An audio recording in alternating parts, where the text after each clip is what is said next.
నీవు నీ దేవుడైన యెహోవా ఆజ్ఞల అనుసరించి ఆయన మార్గములలో నడుచుకొనిన ఎడల యెహోవా నీకు ప్రమాణము చేసినట్లు ఆయన తనకు ప్రతిష్ఠిత జనముగా నిన్ను స్థాపించును.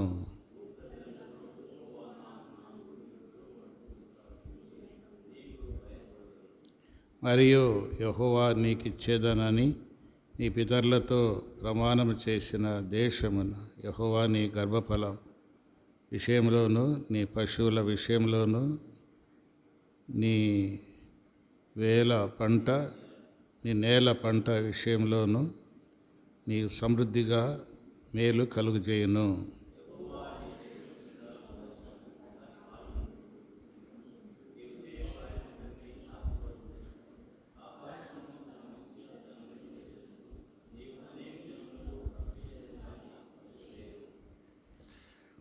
నేడు నేను నీకు ఆజ్ఞాపించుచు మాటలన్నిటిలో దేని విషయంలోనూ కుడికి కానీ ఎడమకు కానీ తొలగి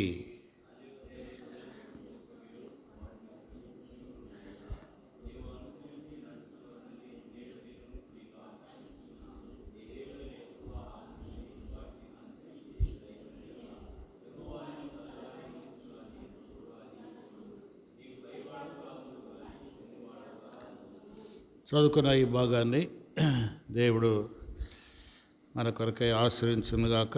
బైబిల్ స్టడీలో ఈ అధ్యాయం 28వ అధ్యాయము మరి చదువుకుంటున్నాం, ధ్యానిస్తున్నాం. పోయిన వారం కూడా మరి ఇదే భాగాన్ని గురించి మనము చదివాము, ధ్యానించాం.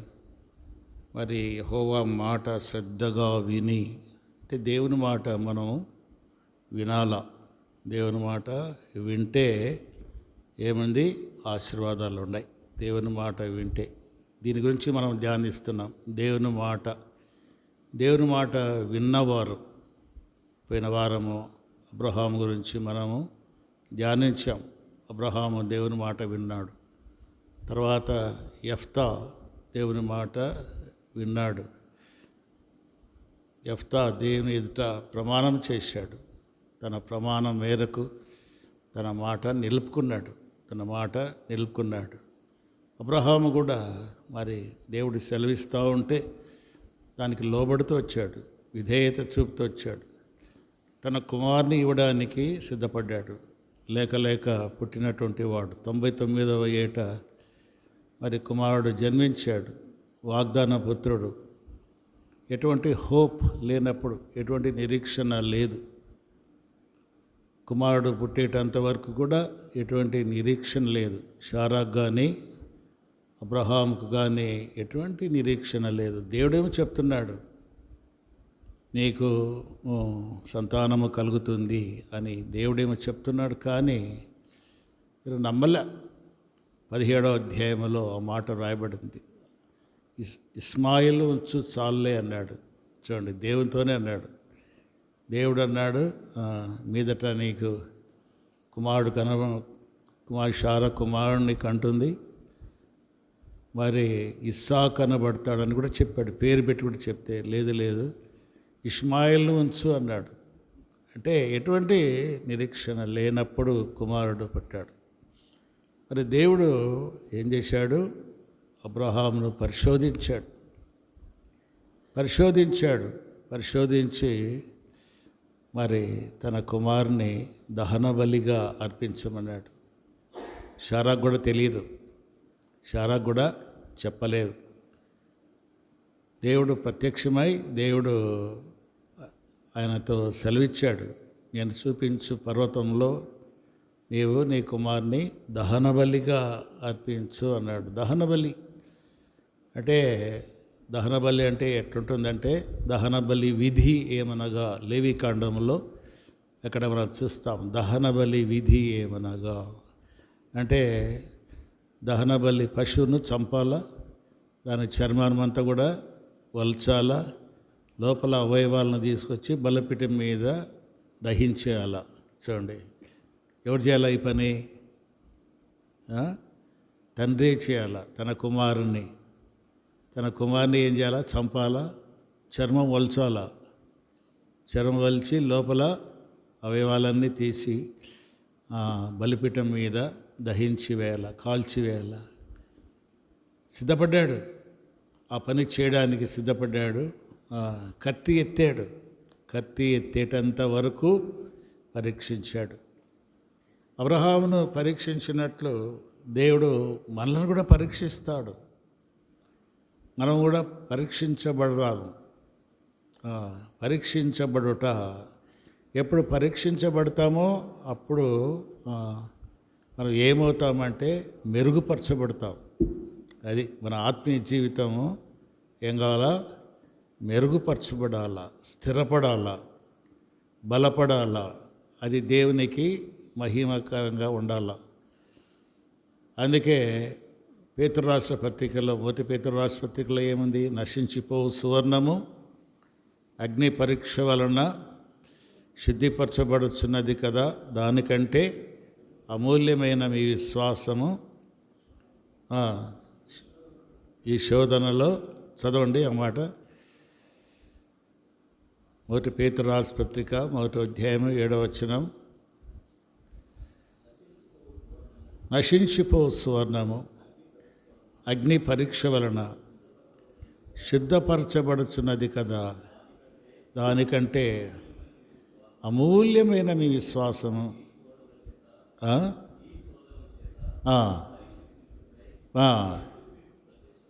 ప్రత్యక్షమైనప్పుడు మీకు మెప్పును మహిమయు. అది మనకు మెప్పు రావాలంటే, మహిమ రావాలంటే, ఘనత రావాలంటే మనము పరీక్షించబడాలి. ఒక 10th క్లాస్ అబ్బాయి ఉన్నాడు అనుకోండి, ఆ 10th క్లాస్ అబ్బాయి పరీక్ష అనేది పరీక్షిస్తుంది. పరీక్ష పెడతారు సంవత్సరం అయిన తర్వాత. చివరిలో ఏం పెడతారు? పరీక్ష పెడతారు. ఆ పరీక్షలో తేలిపోతుంది ఎవరు ఇంటెలిజెంటు, ఎవరు ఇంటెలిజెంటు కాదన్నాడు. ఎవడైతే చదువుకున్నాడో, బాగా కష్టపడ్డాడో వాని టాలెంట్ అంతా కూడా కనబడుతుంది. వాని టాలెంట్ కనబడుతుంది. కనపడినప్పుడు అప్పుడు వాడు మంచి ఘనత వస్తుంది. పేపర్లో వాడిని పేరేస్తారు, అందరూ మెచ్చుకుంటారు. ఆ స్కూల్కు వాడిని బట్టి ఆ స్కూల్కు కూడా ఏముంది? మంచి పేరు, మంచి ఘనత వస్తుంది. ఘనత రావాలంటే ఏం కావాలా? పరీక్ష అనేది రావాలా. పరీక్ష రావాలంటే ఏం కావాలా? శోధన రావాలా. మనం శోధించబడాలా. శోధనలో మనం ఏం చేయాలా? గెలవాలా. శోధనలో మనం గెలవాలా. గెలిస్తే ఏముంది? మెప్పు, ఘనత, మహిమ అనేది కలుగుతుంది ఆత్మీయంగా మన జీవితంలో. అట్లాగే అబ్రహాము కూడా పరిశోధించబడ్డాడు. ఆయన పరిశోధనలో నెగ్గాడు. మరి ఆ కత్తి ఎత్తునే అబ్రామా అని ఒక దూత ఏం చేసింది? ఆపేసింది. ఆగు అనింది. ఆగిపోయాడు. ఒక్కడైన నీ కుమారుని నీవు వినదీయలేదు కనుక ఈ ఆశీర్వాదాలన్నీ ఆయనకు ఆశీర్వాదాలన్నీ కూడా అనుగ్రహించబడింది. అబ్రహాము ఆశ్రయించబడ్డాడు. ఇప్పుడున్న వారందరూ కూడా ఇశ్రాయేల్ ప్రజలంతా ఎవరు అంటే అబ్రహాము సంతానమే. అబ్రహాము అబ్రహాము ఎవరిని కన్నాడు? ఇస్సాకు. ఇస్సాకు కుమారుడు ఎవరు? ఏశావు, యాకోబు ఏమని పిలువబడ్డాడు? ఇశ్రాయేలుగా పిలువబడ్డాడు. కనుక ఇశ్రాయేలు సంతానం ఎవరి సంతానం అంటే అబ్రహాము సంతానమే. అబ్రహాముతో వాగ్దానం చేశాడు, నీ సంతానం ఇస్కరేణు వల్లే వ్యాప్తి చెందిస్తానన్నాడు. ఆకాశ నక్షత్రాలు చూడు, వాటిలాగా నీ యొక్క సంతానాన్ని అభివృద్ధిపరుస్తానన్నాడు. అబ్రహాముతో ఏ విధంగా అయితే వాగ్దానం చేశాడో ఆ వాగ్దానాలన్నీ కూడా నెరవేర్చాడు. అట్లాగే మన జీవితంలో కూడా మనకు కూడా దేవుడు పరీక్షిస్తాడు. మరి దేవుని మాటలు ఎట్లుంటాయి? ఏ విధంగా ఉంటుంది? పోయిన వారం కాక అటుపోయిన వారం విన్నాం. దేవుని మాటలు మనము అనుకున్నంత సామాన్యంగా ఉండవు. ఆయన కార్యములు కూడా ఎటువంటివి అంటే అసాధారణమైనటువంటి కార్యాలు. ఆయన మాటలు కూడా ఎటువంటివి ఉంటాయి, అసాధారణమైనటువంటి, అంటే సాధారణమైనవి కావు, అసాధ్యమైనటువంటి కార్యములు. ఆయన మాటలు కూడా ఎటువంటివి, అసాధారణమైనటువంటి మాటలు, మన ఊహకు అందనటువంటి మాటలు. ఆయన ఆజ్ఞలు ఎట్లా ఉంటాయంటే అన్నీ కూడా మన ఊహకు అందనటువంటివి. సామాన్యమైనవి అయితే మనం చేస్తాం కదా, సామాన్యమైనవి అయితే. ఇప్పుడు ఉండమనుకోండి ప్రస్తుతం, రాహేలు ఆ ఇంటికాడ పోయి నీళ్ళు తీసుకురా అంటే తీసుకొస్తావు, తెస్తావు కదా. బస్ స్టాండ్ పోయి తీసుకురామంటే ఇదేంది ఈయన బస్ స్టాండ్ పోయి ఏం తెమంటున్నాడు, నీళ్ళు తెమంటున్నాడు. నీకేమనిపిస్తుంది? ఏమి నీకైనా తిక్క ఏమన్నా అనిపించదా? దేవుని విషయాలు కూడా ఎట్లుంటాయంటే అట్లాగే ఉంటాయి. మరి నమ్ముతున్నాం, బైబిల్లో ఉన్నటువంటి మాటలన్నీ కూడా నమ్ముతున్నాం. యెహోషువ సూర్యుని చంద్రుణ్ణి ఆపాడు అని ఉంది. సూర్యుడు ఆగుతాడా? అసలు ఏదన్నా కొంచెం ఒక క్షణము పొరపాటైతే లోకమంతా మారిపోతుందంట. ఒక్క క్షణం రెప్పపాటున దాని కక్షలు అది తిరుగుతూ ఉండాల్సిందే, దాని కక్షలు అది తిరుగుతూ ఉండాల్సిందే. సూర్యుడు కూడా దాని కక్షలో తిరుగుతూ ఉండాల్సిందే. ఏదైనా కొంచెం పొరపాటు అయితే అంతే, మొత్తం అంతా కూడా విప్లవం వస్తుంది. నమ్ముతున్నాం. యెహోషువ ఒక దినమంతా సూర్యుడిని ఆపాడు, చంద్రుడిని ఆపాడు. అంటే మనం ఏం చేస్తున్నాం? నమ్ముతున్నాం, మనం విశ్వాసం ఇస్తున్నాం, అది నమ్మిక. ఒక మాట ఏమనుంది, యోన చేప కడుపులో 3 రాత్రింబగళ్ళు ఉన్నాడు. చేప కడుపులో ఉంటాడా? రాత్రింబగళ్ళు ఉంటాడా? చేప కడుపులో ప్రార్థన చేశాడు. చెప్పండి. భక్సింగ్ గారు ఏమన్నారంటే, యోన చేప కడుపులో 3 రాత్రింబగళ్ళు ఉన్నంటే నమ్ముతాను, చేప యోన కడుపులో 3 రాత్రింబగళ్ళు ఉంటే కూడా నేను నమ్ముతాను అన్నాడు. అంటే ఎందుకంటే అది బైబిల్లో రాయబడింది, బైబిల్లో రాయబడింది కనుక నేను నమ్ముతాను.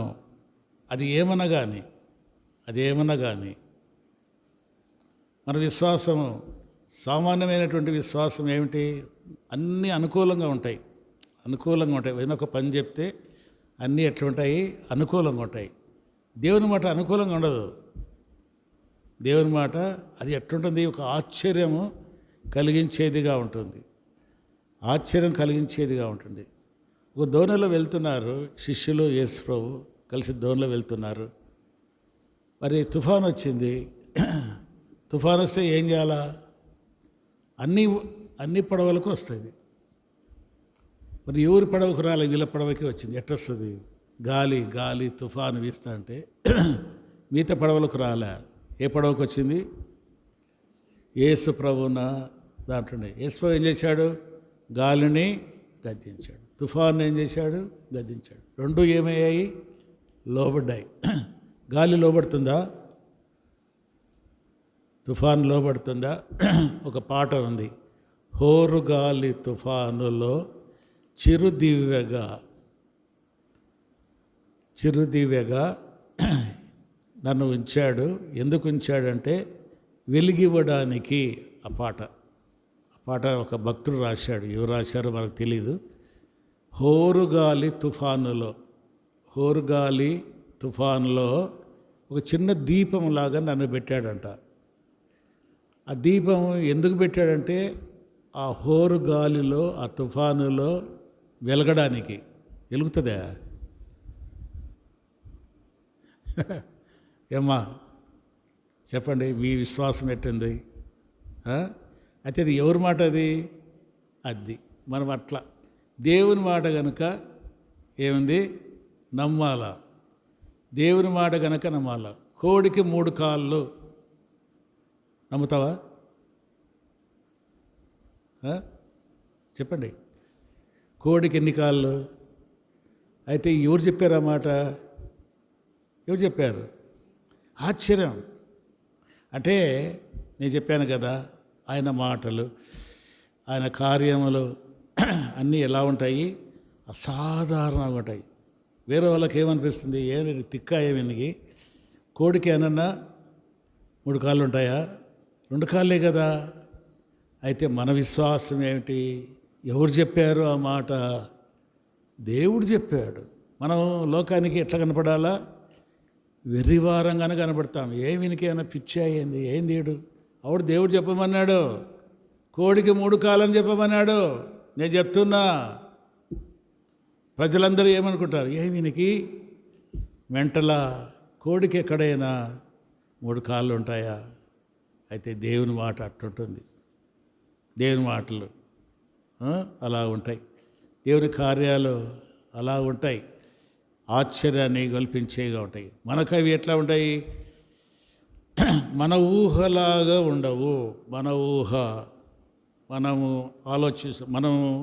మనం తలంచే తలంపులు ఎట్లుంటాయంటే అన్ని క్రమముగా ఉంటాయి, సక్రమంగా ఉంటాయి. మనం చెప్పేటి అన్నీ ఎట్లుంటాయి? అన్నీ కూడా ప్రజలు నమ్మే రీతులుగా ఉంటాయి.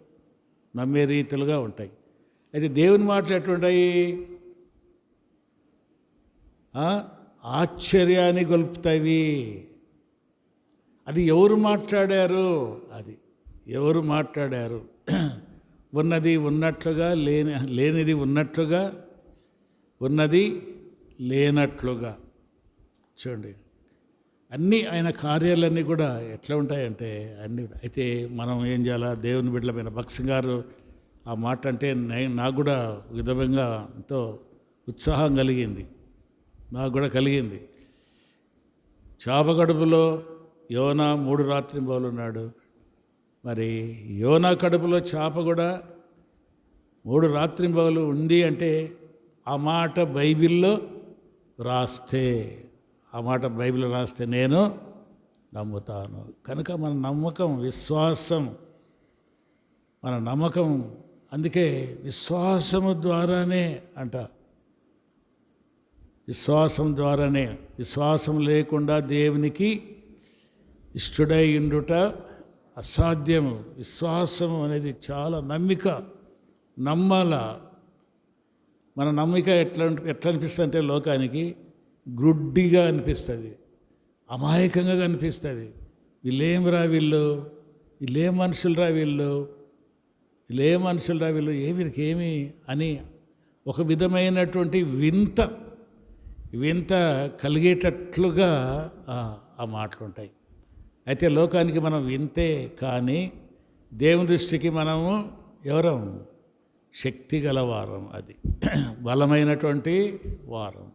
నమ్మారు. అట్లా పో అంటే అన్నారు, పోయారు. యెహోషువకు చెప్పాడు, యుద్ధం జరుగుతూ ఉంది, అమోరీయులతో యుద్ధం జరుగుతూ ఉంటే ఆపేసేయి. దేవుని అడిగాడు యెహోషువ, ఇట్లా ఆ సంపూర్ణంగా అమోరీలందరూ నశించే వరకు ఈ సూర్యుడు అట్లాగే ఉండాలా మేము యుద్ధం అంటే, సరే చెప్పు అన్నాడు.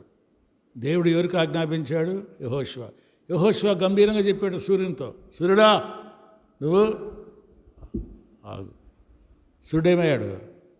ఒక్క దినమల్లా ఆ మాట. యెహోషువ గ్రంథం చూడండి, యెహోషువ గ్రంథం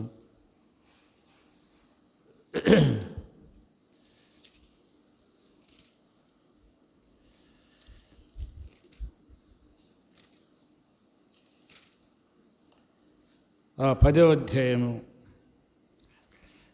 అధ్యాయము 12వ వచనం.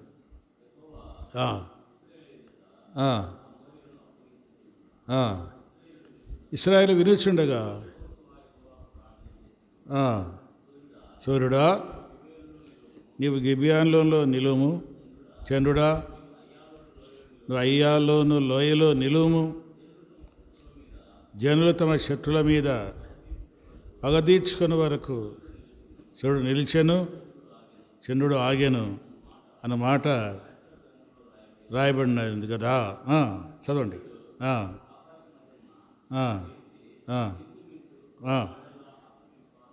ఒకనాడెల్లా అస్తమింప త్వరపడలేదు.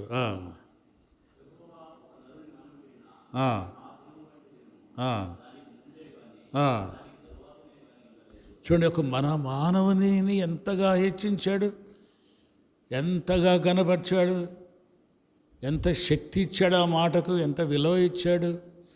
సూర్యుడు నిలబడ్డాడు, చంద్రుడు నిలబడ్డాడు, అన్నీ కూడా ఏమయ్యాయి? నిలబడ్డాయి. ఆయన జరిగించిన యుద్ధాలు కూడా ఆశ్చర్యం. ఆయన జరిగించిన యుద్ధాలు యెహోషువ గ్రంథంలో అన్ని యుద్ధాలు ఉన్నాయి. యెహోషువ గ్రంథంలో అన్ని యుద్ధాలు ఉన్నాయి. ఆయన జరిగించిన యుద్ధాలు చూస్తే అన్నీ ఆశ్చర్యం. గొలియాతును చంపడము ఆశ్చర్యం కదా. గొలియాతును ఎట చంపాడు? చిన్న రాయితో, ఒక 2 రాయితో. ఆయన శిరస్త్రానం కూడా ధరించాడంట. విధంగా రాబింది, మనకు టైం లేదు కానీ శిరస్త్రానం కూడా ధరించాడు, అంటే హెల్మెట్ ధరించాడు. ఇక్కడ ఆడంగా ఇక్కడ నొసట కానీ అక్కడ కానీ ఏది కూడా అతనికి తగలకుండా మొత్తం తల నుండి అరికాల వరకు అంత బాడీ అంతా కూడా ఏం చేశాడు? భద్రపరుచుకున్నాడు. శిరస్త్రానం అంతా కూడా వేసుకున్నాడు. మరి ఈయన కొట్టిన రాయి ఇంత రాయి. ఒడిశల్లో ఎంత రాయి ఉంటుంది? విజయవిత్తమ్మా ఇంటాడవా, నిద్రపోతాడవా? ఎంత రాయి? ఇంత రాయి. ఆయన ఆ హెల్మెట్ ధరించితే హెల్మెట్లను దోసుకొని పోయిందంట. అది ఏ రాయి? అది మామూలు రాయి, ఏట్ల రాయి కాదు అది. విశ్వాసముతో దేవుని ఆజ్ఞ ద్వారా కొట్టినటువంటి రాయి, విలువైనటువంటి రాయి, శత్రువును సంహరించినటువంటి రాయి. కనుక దేవుని కార్యాలు కూడా ఎలా ఉంటాయి అంటే అసాధారణమైనటువంటి కార్యాలు, సాధారణమైనటువంటి కావు. మన ఊహకు అన్నీ కూడా మించినవిగా ఉంటాయి. కనుక దేవుని మాటలందు మనం ఏం చేయాలా? నమ్మిక ఉంచాలి. అబ్రహాము నమ్మిక ఉంచాడు, యెఫ్తా నమ్మిక ఉంచాడు. మరి ఈ దినం చూస్తే ఇస్సాకు కూడా నమ్మాడు. చూడండి, ఆదికాండం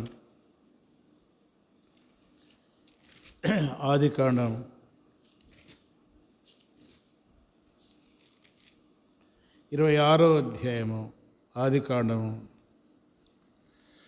2వ వచనం. అక్కడ యెహోవా అతనికి ప్రత్యక్షమై, నీవు ఐగుప్తులోనికి వెళ్ళుము, నేను చెప్పు దేశమందు నివాసించము. అబ్రహాము ఐగుప్తుకు వెళ్ళాడు. కరువు వచ్చినప్పుడు మరి అబ్రహాం టైంలో ఎటువంటి కరువు వచ్చిందో అటువంటి టైంలోనే ఇస్సాకు టైంలో కూడా వచ్చింది. అయితే దేవుడు ఏం చేశాడు? అక్కడ ఉండొద్దు అన్నాడు. అక్కడికి వెళ్ళొద్దు, మీ నాయన వెళ్ళాడు, నువ్వు వెళ్ళొద్దు. నువ్వు ఎక్కడ ఉండమన్నాడు? గెరార్లో ఉండమన్నాడు. చూడండి, గెరార్లో ఉండమన్నాడు. ఆ మాట విన్నాడు. కరువు వచ్చింది. కరువు వస్తే కరువులో ఏం కావాలా? పోషించబడాలి. మరి నయోమి ఏం చేసింది? కరువు వచ్చినప్పుడు నయోమి, ఎలీమెలెకు మరి ఏం చేశారు? మోయాబు దేశానికి వెళ్ళారు. అంటే కరువు తప్పించుకోవాలా. కరువు అంటే ఆహారం దొరకదు, నీళ్ళు దొరకవు, చాలా బాధపడాలా. మరి ఇస్సాకుతో ఏమన్నాడు? ఇస్సాకు కూడా అనుకుండవచ్చు, మా నాయన ఎక్కడ పోయాడు? ఐగుప్తు పోయాడు, నేను కూడా ఐగుప్తు పోతానని అనుకున్నాడేమో, మనసులో అనుకున్నాడేమో. దేవుడు ఆయన మనసు ఎరిగి నువ్వు ఐగుప్తు వెళ్ళొద్దు ఏమన్నాడు? అతనికి ప్రత్యుత్తరం ఇచ్చి, నీవు ఐగుప్తులోనికి వెళ్ళక నేను నీతో చెప్పు దేశమందు నివసించుము. నేను చెప్పు దేశమందు నివసించు అన్నాడు. అంతే. దేవుని మాట విన్నాడు, దేవుని మాటకు లోబడ్డాడు. మరి అక్కడనే ఆయన నివాసం ఉండి వచ్చాడు. అక్కడనే ఆయన ఏం చేస్తూ వచ్చాడు? పైరేశాడు. 12వ వచనం 26:12.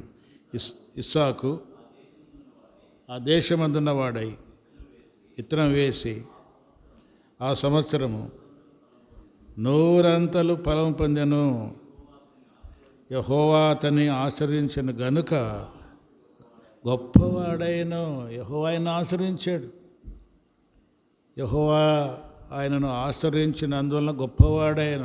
విత్తనం వేస్తే ఎంత వస్తుంది? చేతికి వచ్చే లోపల మనం విత్తనం వేస్తాం కదా, మనం పొలం నెలకు తెలుస్తుంది ఎంత వస్తుంది. అంత వస్తుందా? పైరంతా వేసిందంతా వస్తుందా? 100% వస్తుందా? రాదు. కొన్ని పక్షులు తినిపోయేటి ఉంటాయి, కొన్ని తెగుళ్ళు వచ్చినట్టు ఉంటాయి. ఒక 50% వచ్చిందంటే గొప్ప, లేదంటే 60%. అది పొలం వేసిన వాళ్ళకు తెలుస్తుంది. అదే అయితే ఇస్సాకు వేస్తే ఎట్లుంది? 100% అంటే అర్థం ఏంటి? ఏ తెగులు లేదు, ఆ పైరుకు ఏ తెగులు లేదు. అంత ఎట్లేసాడో అదే 100% 1% కూడా తగ్గలే, 100% పోయినాడు. ఎందుకు? యెహోవా ఆయనను ఆశ్రయించెను. ఎందుకు ఆశ్రయించాడు? అది ఎందుకు ఆశ్రయించాడు అంటే, ఎందుకు ఆశ్రయించాడు? దేవుని మాట విన్నాడు. విన్నాడే కాదు కానీ దేవుని యందు నమ్మిక ఉంచి జీవించాడు. దేవుని మాట తాను వింటూ వచ్చాడు. చూడండి, దేవుని మాట వింటూ వచ్చాడు. అబ్రహాము ఇస్సాకునకు పెళ్లి చేశాడు. ఎట్లా చేశాడు పెళ్ళి? తాను చేసుకోబోయే ఆమెను ఏమైనా చూసిండా? కూడా చూడలే. చెప్పాడు, ఇట్లా మన ఇంటి పెద్ద దాసుడు పంపించాను, ఆయన పెళ్లి కుమార్తెను తీసుకొస్తాడు, మా బంధువుల్లోనే ఒకరిని తీసుకొస్తాడు, నువ్వు పెళ్లి చేసుకోవాలా అన్నాడు. పెళ్లి చేసుకోవాలంటే ఏమన్నాడు? ఏమన్నాడమ్మా? సరే అన్నాడు. ఏం ఎదిరించలే, తన నిర్ణయాలు ఏం లేవు. అంతా కూడా తండ్రి ఎవరు? అబ్రహాము ఎవరు? దేవుని యందు భయభక్తులు కలిగినటువంటి వాడు, దేవుని మాట వినేటువంటి తండ్రి. తన తండ్రి దేవుని మాట వింటున్నాడు కనుక తను కూడా తన తండ్రి మాట ఎలా భావించాడు? ఇది దేవుని మాటలాగా, అది దేవుని మాటలాగా భావించాడు. చూడండి, 24వ అధ్యాయం ఆదికాండము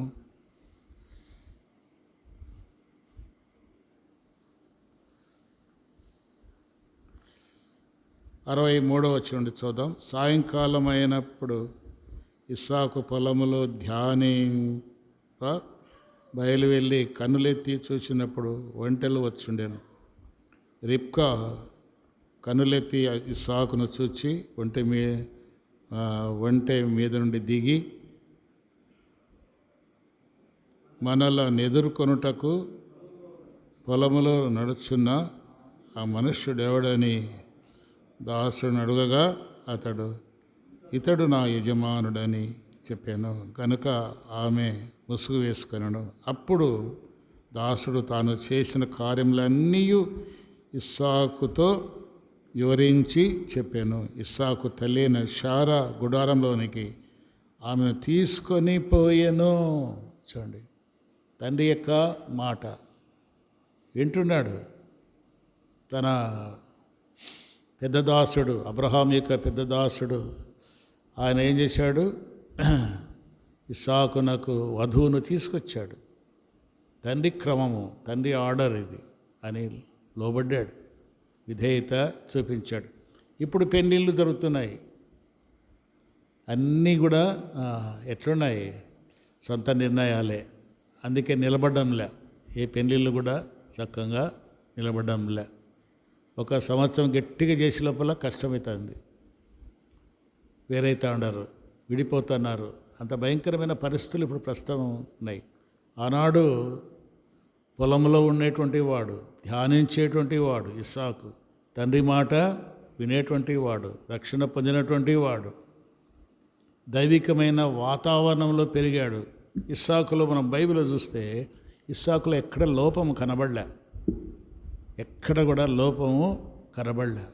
దేవుని యందు భయభక్తులు కలిగినటువంటి వాడు, భయభక్తులు కలిగి జీవించినటువంటి వాడు. అందుకే అక్కడ దేవుని మాట విన్నాడు. అబ్రహాం మాట ఏమనగా భావించాడు, తండ్రి మాట ఏమనగా భావించాడు, ఇది దేవుని మాట అని లోబడ్డాడు. ఐగుప్తులోనికి వెళ్ళలే, గెరార్లో ఉన్నాడు, విత్తనం వేశాడు. విత్తనం వేసి అక్కడ మనం చూస్తే ఆ సంవత్సరం నూరంతల ఫలం పొందాడు. యెహోవా అతనిని ఆశీర్వదించెను గనుక ఆ మనుష్యుడు గొప్పవాడయ్యను. అతను మిక్కిలి గొప్పవాడగు వరకు క్రమక్రమముగా అభివృద్ధి చెందుతూ వచ్చాను. అతని గొర్రెలను అన్నీయు గొడ్లన్నీయు దాసులు గొప్ప గొప్ప సమూహమును కలిగినందున ఫిలిస్తీన్లు అతని యందు అసూయపడిరి. అసూయ వచ్చింది. ఎప్పుడు వస్తుంది అసూయ? మరి వీడు మొన్న వచ్చిండే కదా మనతో కూడా,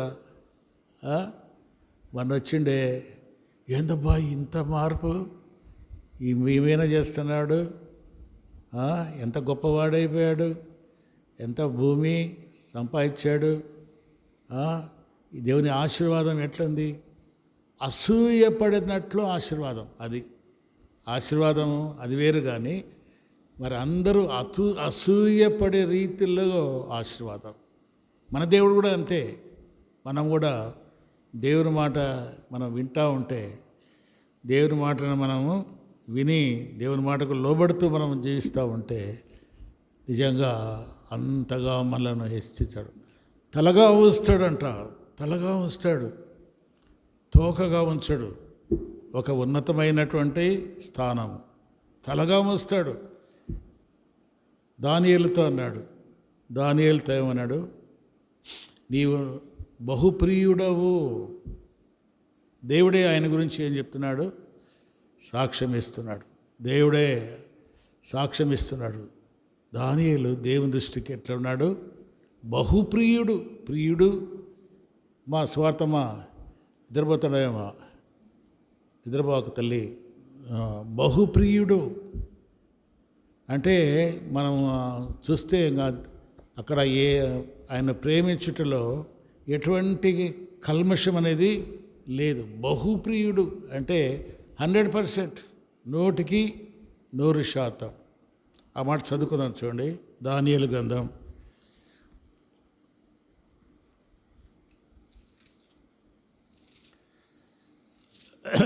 దానియేలు గ్రంథము 9వ అధ్యాయము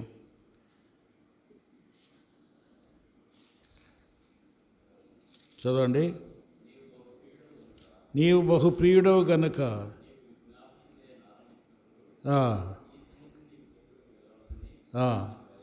ఆజ్ఞ బయలుదేరను. నువ్వు బహుప్రియుడవు గనుక, నీవు బహుప్రియుడవు గనుక నీవు విజ్ఞాపన చేయనారంభించినప్పుడు, నువ్వు ప్రార్థన చేయనారంభించినప్పుడు ఆకాశం నుండి ఒక ఆజ్ఞ బయలుదేరింది. ఆజ్ఞ బయలుదేరింది. నాకు ప్రియమైన వాడు, నాకు బహుప్రియమైన వాడు విజ్ఞాపన చేస్తూ ఉన్నాడు, ప్రార్థన చేస్తున్నాడు. వెళ్ళో ఆయనకి రహస్యాలన్నీ తెలియజేయి, ఈ మర్మాలన్నీ తెలియచేయి. చూడండి, దానియేలు జీవితంలో ఒక ప్రత్యేకత. దేవుని మాటకు లోబడుతున్నాడు. దేవుని మాటను బట్టి తన జీవితాన్ని క్రమపరుచుకుంటున్నాడు. అపవిత్రమైన దాన్ని ముట్టకూడదు. మరి రాజు పరీక్షించాలనుకున్నాడు. ఈ యెరూషలేము నుండి పోయినటువంటి బానిసలందరినీ కొంతమందిని సమకూర్చి వారికి రాజు భోజనం సిద్ధపరిచి 3 సంవత్సరాలు వారిని బాగా పోషించి తర్వాత నా ఎదుగు తీసుకురండి, ఎవరు జ్ఞానవంతులో వారిని పరీక్షించి వారిని నా సంస్థానంలో పెట్టుకుంటానని అన్నాడు. కనుక ఒకరికి అప్పగించారు. అందరూ ఏం చేస్తున్నారు? అందరూ సిద్ధపడ్డారు. అపవిత్రమైన రాజు భోజనం ఎట్లుంటుంది? ద్రాక్షారసం ఉంటుంది, తర్వాత మాంసం ఉంటుంది, చాలా విలువైనటువంటి భోజనం అంత ఉంటుంది. దానియేలు చూశాడు, ఒకరోజు చూసి చెప్పాడు. ఆయన పిలిచి ఆయన రిక్వెస్ట్ చేసుకున్నాడు. ఏమని రిక్వెస్ట్ చేసుకున్నాడు? నేను ఈ భోజనము నాకు అవసరం లేదు, దీని భోజనం వల్ల నేను దేవునికి దూరం అవుతా, ఇది అపవిత్రమైన భోజనం, నన్ను కూడా పరీక్షించండి, నాకు మామూలుగా శాకాహార భోజనం పెట్టండి, శాకాహారమైన భోజనం పెట్టండి, మమ్మల్ని పరీక్షించిన ఒక 10 రోజులు చూడండి, మా ముఖాలగిన ఏమైనా వికారం అయిపోతే అట్లాగే పెట్టండి. అంటే 10 రోజులు చూస్తే వారికంటే వీళ్ళ ముఖాలు, వాళ్ళు ఏం చేస్తారు అంత మనం అనుకుందాం, ఈ నుంచి ఆడి వరకు అనుకోండి, సగం గోడ అనుకోండి, ఆడ అందరూ మాంసం తినేవాళ్ళు, రోజు చిక్కుడుకాయ అన్నం తినేవాళ్ళు, చిక్కుడుకాయ, వంకాయ, మటెక్కాయలు, శాకాహారమైన భోజనం. ఇక్కడ అవతల మాంసం, ఇట్ట పేరుకి భాగాలు తింటా ఉంటే దానియేలు వీళ్ళు ఏం చేసేవాళ్ళు? ఒక్కరోజా, 2 రోజులా, ఎన్ని రోజులు? 3 సంవత్సరాలు ఆ శాకాహారమైన భోజనంతోనే తన ప్రత్యేకతను కాపాడుకుంటే మనం చాలా ప్రాముఖ్యం. ఒక్క పూట భోజనం మనం మాంసం భోజనం వదులుకుంటామా? చెప్పరే, వదులుకోలేం. అన్నీ పా పా పా అంటుంది మనస్సు. అయితే దానియేలు, షడ్రకు, మేషకు, అబేద్నెగోలు వాళ్ళు ఏం చేశారు? 3 సంవత్సరములు వాళ్ళు అట్లా తింటా ఉన్నా కూడా వీళ్ళు మామూలు శాకాహారమైనటువంటి భోజనం, ఆ మామూలు భోజనంతో వాళ్ళు సంతృప్తి పొందారు, దేవుని ఘనపరిచారు. అందుకే దేవుడు వారికి ఏం చేశాడు? ఘనత ఇచ్చాడు, జ్ఞానం ఇచ్చాడు. ఎవరు చెప్పలేనటువంటి కళ యొక్క భావాన్ని చెప్తున్నారు. వాళ్ళ మాటల వేరు, మాటల తీరు వేరు, వారి యొక్క ముఖ కవలికలు వేరు. అంత జ్ఞానముతో, పరిపూర్ణమైన జ్ఞానముతో, దైవికమైన జ్ఞానముతో, మరి కల్దీల దేశంలో, ఇతర దేశములో, బానిసలుగా కొనుపోబడిన దేశాల్లో మంచి సంస్థానములలో పెద్ద పీఠం వేసుకుని ఉన్నారు.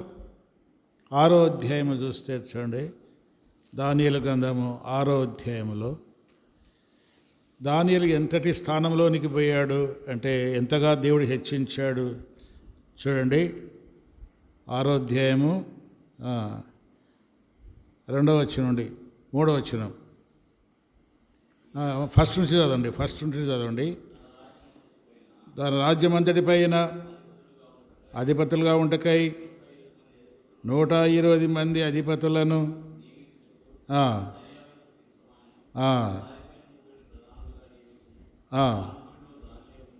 ముఖ్యుడు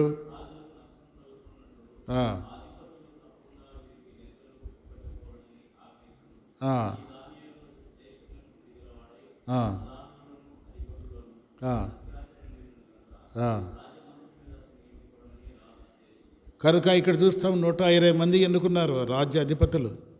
దానిలో 3 ముఖ్యులు, 120 మందిలో మళ్ళీ 3. ఆ 3లో దానియేలు ఒక్కడు మెయిన్ అనమాట. అన్నీ కూడా దానియేలుకి తెలియాల. ఎట్లా వచ్చింది జ్ఞానం? దేవుని మాట. ఆ 3 ఏళ్ళు తమ ప్రత్యేకతను కాపాడుకున్నారు. అది ఆ 3 సంవత్సరాలు ప్రత్యేకతను కాపాడుకున్నారు, ప్రత్యేకంగా జీవించారు. రోజు శోధనే. ఆ వాసన గమ అంటే కొడతా ఉంటుంది ఇదికు. అయినా కూడా ఏం చేశారు? పరీక్షకు నిలబడ్డారు. 3 ఏళ్ళు వాళ్ళు నిలిచారు. ఇప్పుడు ఏం చేస్తున్నాడు? ఆ సంస్థానములో 120 మందికి అధిపతులు, దానిలో 3లో మళ్ళీ ఈయన ముఖ్యుడుగా ఉంటున్నాడు. అతి శ్రేష్టమైన బుద్ధి గలవాడట. చూడు ఆ మాట చూడండి, ఎంత మాట ఉందో. అతి శ్రేష్టమైన బుద్ధి. మనలాంటి బుద్ధి కాదు కానీ ఆయన బుద్ధి ఎటువంటిది? అతి శ్రేష్టమైనటువంటి బుద్ధి. రాజు కూడా ఏం చేశాడు ఆయనకు చూడండి.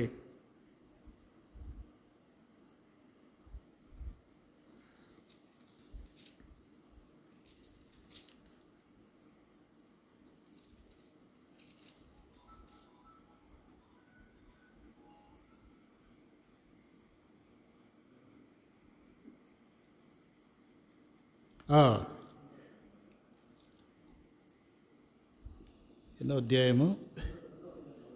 రెండో అధ్యాయము చూడండి. రెండో అధ్యాయం 40 వచనం. రెండో అధ్యాయము 46 చదవండి. అంతటా రాజుకు నెబుకద్నెజరు. చూడండి, ఎవరు సాష్టాంగ పడుతున్నారు? రాజు. ఏ రాజు ఆయన? నెబుకద్నెజరు హడలెత్తిచ్చిన రాజు ఆయన. సాష్టాంగ నమస్కారం చేసి అతను పూజించి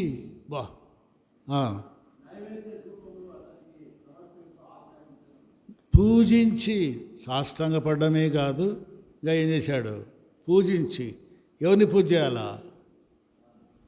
మామూలుగా మనం ఎవరిని పూజ చేయాలా? దేవుని పూజ చేయాలా.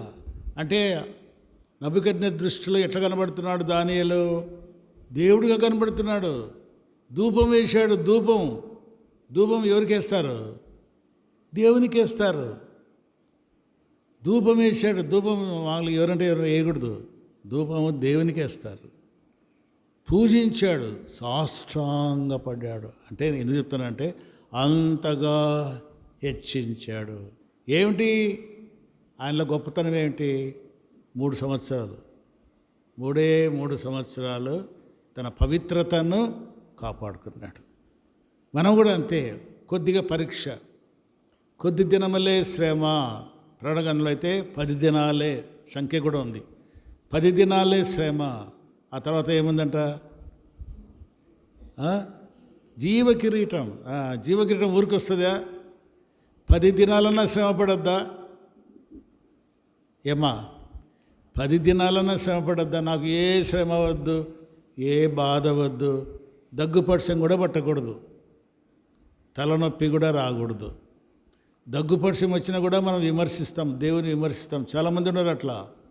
ఒక చిన్న శ్రమ వస్తే వాళ్ళు ఏం చేస్తారు? మొట్టమొదట దేవుని మీద పడతారు, మొట్టమొదట దేవుని ఇంటి మీద పడతారు, మందిరానికి ఎగరగొడతారు. ఏ మందిరం లేబ్బా, ఎప్పుడు పోయినా ఏది ఒక్కటన్నా నెరవేరిందా, ఒక్కటన్నా నెరవేరిందా అని ఏం చేస్తారు? దేవుని ఇండ్లు, తర్వాత దేవుని మీద, ఆఖరికి అవుట్, ఇంకా ఎగిరిపోతారు. యాడుకో భ్రష్టత్వంలోకి పోతారు. కనుక 10 దినాలు అంటాడు. 10 దినాలు కనుక కొద్ది దినాలు. పరీక్ష అనేది కొద్ది దినాలు. ఆ 10 దినాల్లో మనం ఏం కావాలా? నెగ్గాల. ఆ శ్రమను ఓర్చుకోవాలా, ఆ కష్టాన్ని ఓర్చుకోవాలా, సహనము కలిగి మనం ఉండాలా, ఓర్పు కలిగి ఉండాలా, వాటన్నిటి భరించాలా. మనం కోరుకునేది ఏమిటంటే ఏ శ్రమ రాకూడదు మనకు. మళ్ళీ అన్ని పొందాలి, మళ్ళీ ఆశీర్వాదాలు పొందాలి. ఎట్లా వస్తాయమ్మా? ఎట్లా వస్తాయి మనకు? బాగా ఆలోచన చేయండి. ఏ శ్రమ కూడా మనం పడడానికి ఇష్టపడము, ఏ కష్టం పడడానికి కూడా ఇష్టము. దేవుని కొరకై సాక్ష్యంగా జీవించడానికి మనము ఇష్టపడం, సాక్ష్యంగా జీవించడానికి ఇష్టపడం. అన్నీ కోరుకుంటాం, అన్నీ కావాలని కోరుకుంటాం. మళ్ళీ ఆశీర్వాదం కావాలంటే ఎట్లా? ఒక కాలు లోకంలో ఉంటుంది, ఒక కాలు దైవికంగా ఉంటుంది. అది దేవునికి ఇష్టంలే. కనుక మన ప్రత్యేకత మనం కాపాడుకోవాలి. 3 సంవత్సరాలు దానియేలు ఆయన ఎంత స్థానంలోనికి 120. ఆ కలభావం ఎవరు చెప్పలే? ఆ కల్దీ దేశంలో, ఆ నెబుకద్నెజరు దేశంలో, తన దేశంలో ఉన్నట్టు అందరిని పిలిపించాడు. మంత్రగాలను పిలిపించాడు, తర్వాత ఈ కలభావం చెప్పే వాళ్ళని పిలిపించాడు, అందరినీ పిలిపించాడు. మాకు తెలియదు. ఈ కలభావం ఎవరు చెప్తారు? మనుషులు చెప్పలేరయ్యా. రాజుతో అంటున్నాడు, మనుషులు చెప్పలేరు. దేవునికి సంబంధించిన వాడే చెప్తాడు, కానీ మనుషులు చెప్పలేరు. అటువంటి జ్ఞానముతో దేవుడు నింపాడు. యోసేపు కూడా ఏం చేశాడు? జ్ఞానముతో నింపాడు. ఆయన ఎట్టొచ్చాడు? శ్రమల ద్వారానే వచ్చాడు. ఇంకొక ఆయన హెచ్చించాడు. ఇంకొక ఆయన పేరేం పేరు?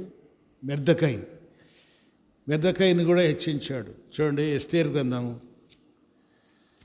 ముగిస్తాను, అయిపోయింది.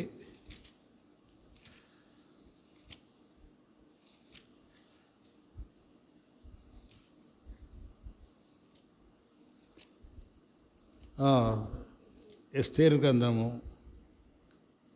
10వ అధ్యాయము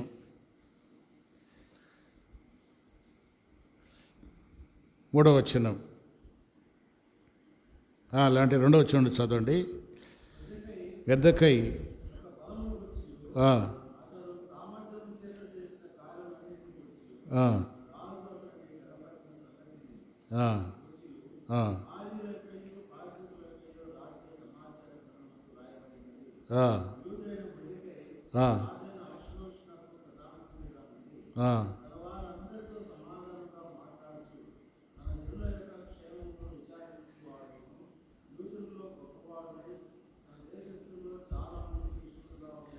మరి ఈ మొర్దెకైలో ఉన్న ప్రత్యేకత ఏమిటి?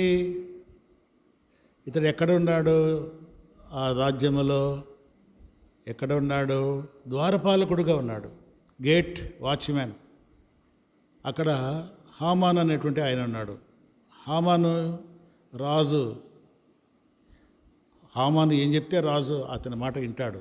అంత రాజు దగ్గర అంత స్థానంలో ఉన్నాడు. రాజు దగ్గర అంత స్థానం. హామాను ఏం చెప్తే చాలు, అయిపోయా, అది నెరవేరినట్లే. అందరూ మిగతా ద్వారపాలకులందరూ కూడా ఏం చేశారు? భయపడి, అబ్బా హామాను ఏమైనా చేస్తాడని ఆయన పోతా ఉంటే సాష్టాంగ పడి దండం పెట్టేవాళ్ళు. సాష్టాంగ. అప్పుడు ఆ దినాలు అట్లా. మనం ఇప్పుడు ప్రైజ్లు ఆడడానికి కూడా చేయెత్తాం కొన్నిసార్లు. చెయ్యి కూడా ఎత్తడానికి కూడా లేదు. ఆ దినాల్లో ఎట్లంటే సాష్టాంగ పడేవాళ్ళు. సాష్టాంగ పడితే అందరినీ అంగీకరించేవాడు హామాను. ఈయనొక్కడు సాష్టాంగపడ్డు, గమ్మున ఉంటాడు. ఎవరు ఇతను కనుక్కున్నాడు. ఎవరంటే ఆ యూదుడంట. ఆయన ఎవరికి మొక్కడంట. నేను యూదుడైనందున నేను అతనికి సాగిలపడను. అంటే యూదులు సాగిలపడరు, మనుషులకు సాగిలపడరు, వారు దేవునికే సాగిలపడతారు. ఆ మాట సాక్ష్యము. వాస్తవంగా అయితే ఇప్పుడు హామాను అనుకున్నాడు. ఏమైంది? మొర్దెకైకి, ఎస్తేరుకు, అందరికీ ఏమైంది? అంతము సమీపించింది యూదులందరికీ అతని గుండా. అయితే ఆ సాతాను ఎంతగా పనిచేసిందో, దేవుని కృప అంతగా పనిచేసి సాతాను ఏం చేసింది? చితక తొక్కేసేసింది. మరి హామాను ఏం చేశాడు? మొర్దెకై కోసము ఏం చేశాడు? ఒక ఉరికొయ్య వేసాడు. అయితే అదే కొయ్య మీద హామాను తీయబడ్డాడు. కనుక లాస్ట్కి ఏమైంది? ద్వారపాలకునికి ఎట్లొచ్చింది ఇంత జ్ఞానము? ఒక రాజుకు ప్రధానమంత్రి కావాలంటే సన్న సంగతేయా? ఒక రాజుకు ప్రధానమంత్రి కావాలంటే సన్న సంగతిగా ప్రధానమంత్రి అయ్యాడు. తన ప్రజలందరినీ కాపాడుకున్నాడు, యూదులందరినీ కాపాడుకున్నాడు. బా, ఎంత గొప్పగా హెచ్చించాడు. దానియేలు కూడా అట్లా. అంటే ఇక్కడ మనం చూస్తున్నాం, ఆయన మాట వింటే, ఆయనకు లోబడితే, ఆయన ఆజ్ఞలను అనుసరిస్తే, ఆయన కొరకై మనము సాక్షార్థమైన జీవితం మనం జీవిస్తే మనం ఏమవుతాం? దేవుడు మన పక్షంలో ఉంటాడు, మన మాట వింటాడు. హెచ్చుగా ఉంచడానికి అన్ని ఆశీర్వాదాలే. కింద మనం చూస్తే దీవెనలు, ఆశీర్వాదాలు అన్నీ కూడా 14వ వచనం వరకు అన్ని ఆశీర్వాదాలే. మీరు చదివితే ఒక్కొక్క ఆశీర్వాదం చదువుతా అంటే మీకు ఆశ్చర్యం కలుగుతుంది. అవన్నీ మనకు వస్తాయి. దానికి ఏమిటి మూలం? ఏమిటి? అవన్నీ పొందాలంటే ఆయన మాట వినాలి. ప్రార్థన చేస్తాం. బ్రదర్ ప్రార్థన చేయండి.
ఆమేన్. నీ వాక్యము చదివి నీ స్వరము వినుచు నేను సరిచేసి కొందు. నీ వాక్యము చదివి నీ స్వరము వినుచు నేను సరిచేసి కొందు. నీ మార్గములో నడచునట్లుగా నేర్పించుము ఎల్లప్పుడూ. నేర్పించుము ఎల్లప్పుడూ. నీ స్వరము వినిపించు ప్రభువా, నీ దాసుడాలకించు. నీ స్వరము వినిపించు ప్రభువా, నీ దాసు. మనకు రెండవ శనివారము చైన్ పేరు ఉంటుంది. ఉదయకాలం 6 గంటల నుండి సాయంకాలం 6 గంటల వరకు. మరి పోయిన నెలలో ఎవరైతే చేశారో వారే ఈ నెలలో కూడా రెండవ శనివారంలో కూడా ఉదయం 6 నుండి సాయంకాలం 6 గంటల వరకు మరి గొలుసు ప్రార్థన ఉంటుంది. మీకు ఇవ్వబడిన ఆ టైమ్స్లో వచ్చి మీరు ప్రార్థన చేయాలని కోరుచున్నాం. ఇంకా ఎవరైనా కొత్త వాళ్ళు మేము కూడా చేస్తాము అంటే మీరు కూడా మరి మీ పేరు చెప్తే మేము మీకు టైం కేటాయిస్తాము. ఆ టైంలో మీరు వచ్చి ప్రార్థన చేయొచ్చు. ఆదివారం మనకు ప్రత్యేకమైనటువంటి కూడిక ఉంటుంది. దానికోసం కూడా ప్రార్థన చేయండి. తర్వాత ప్రాముఖ్యంగా జింకా జయన్న ఆయన కూడా రేపు కంటి ఆపరేషన్ ఉంది. కంటి ఆపరేషన్ డాక్టర్లు ఏం చెప్పారంటే అది రాదని చెప్పారు. ఒక కన్ను అది రాదని చెప్పారు. అయినప్పటికీ దేవుని కృపను బట్టి రేపు డాక్టర్లు ఆపరేషన్ జరుగుతుంది. ప్రార్థించమన్నాడు, సంఘంలో తెలియజెప్పమన్నాడు. కనుక సంఘంలో ప్రార్థన చేయండి. మీ వ్యక్తిగత ప్రార్థనలు కూడా జయనన్న మీరు జ్ఞాపకం చేసుకోండి. మన ప్రభు అయిన యేసుక్రీస్తు కృప, తండ్రి యొక్క ప్రేమ, పరిశుద్ధాత్మ సహవాసం చిన్న మనందరికీ, ప్రతి కుటుంబానికి ఇప్పుడు ఎల్లప్పుడు సదాకాలము తోడైండు గాక. ఆమేన్. Praise lord.